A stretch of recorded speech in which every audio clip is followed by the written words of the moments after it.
Hi. So this thing is just all jacked up. Just fucked 6 ways from Sunday. Psychiatrist's first question, of course, would be about my childhood. And I guess relative to like other people I grew up around, it was a little abnormal, but like nothing that I would consider devastating. But I've struggled, with anxiety, depression, alcoholism, blah blah blah. And as I got older, I kind of started to realize like these are kind of situational, a lot more situational than I previously believed. So I kind of said, hey, maybe this is actually, manageable if I just do the right thing. I'm just doing something wrong. Because nobody has caused more anxiety or depression in my life than me. Nobody. So in recent years, I've had bouts of working out. Usually it only takes like a week or two to start feeling better, to start seriously feeling better. And then about a month maybe to start seriously looking different. And it's this point when I start feeling better that everything else sort of starts falling into place. It's taking care of your body and health, like working out. It really is a keystone habit, meaning once I really attack that head on, other areas of my life kind of start falling into place. So let's talk about money. Money's sexy, right? So when I'm regularly working out or caring about my health, then I have to, go healthier grocery shopping, which is wrongly synonymous with more expensive. But I do have to buy protein, creatine, pre-workout. That shit adds up. Going to GNC, a fucking tub of protein's like $80. So why is it when I'm blowing all this extra money on supplements that my bank account starts looking better? Looks a little healthier in there. What? Shouldn't be happening. Anxiety and depression. I'm not supplementing the chemical imbalance in my brain with a fucking pill that a doctor wants me to take, but for some reason my anxiety is just virtually gone. Right? Shouldn't be happening, but it is. Alcoholism. Like, when you start looking and feeling better, you seriously start questioning the health effects and the fucking calories in alcohol, and you're like, you know what, I'm good. I don't want to go out drinking tonight. Sorry, guys. I'm just going to stay in. So, I'm not going to AA meetings, but my urge to drink is way down. And I'm not bashing AA. If you go to AA, keep going to AA. I think AA is great. There's some seriously powerful shit there, I believe. Maybe when somebody first gets there, they're like, oh, I can't drink. And everybody's like, oh, we got your back, dude. Fucking here's my number. And guys like, what? For real? All these people just want to help me? But I would wager that a lot of the veterans of AA, they don't, day to day, I don't think they live with a fear that I might drink today. But they keep going. So it's kind of like, why do they keep going? And I think my guess is it's kind of like what church does for religious people. You just have a group of like-minded individuals gathered talking about being grateful and saying positive shit. And like, hey, we're all here together. And AA's format might even be a little bit better because you get a chance to talk, you get to share your feelings for that day. It's like, wait, everybody's talking about being happy and grateful, and I get a chance to run my suck hole, and everybody has to listen to me? That's fucking awesome. Fucking sign me up, And then sometimes, like, someone will come up to you after the meeting and be like, hey, man, I really need to hear that. Thanks for sharing. And you're just like, I just ran my cocksucker for a full 60 seconds, and somebody thanked me for it.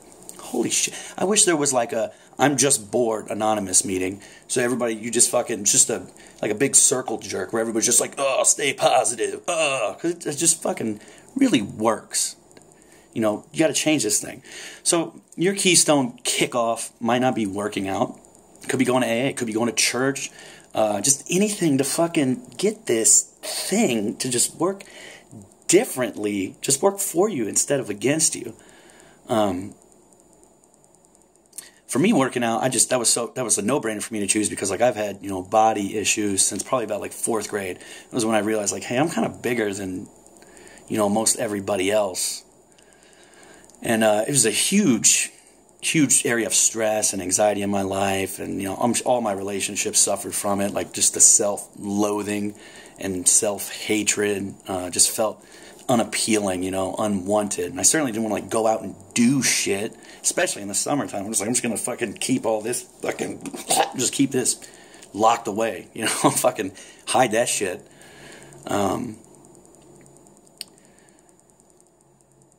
So for me, it's like, when I'm not working out or focusing on my health, I'm just fucking my life up. I'm just doing some dumb shit.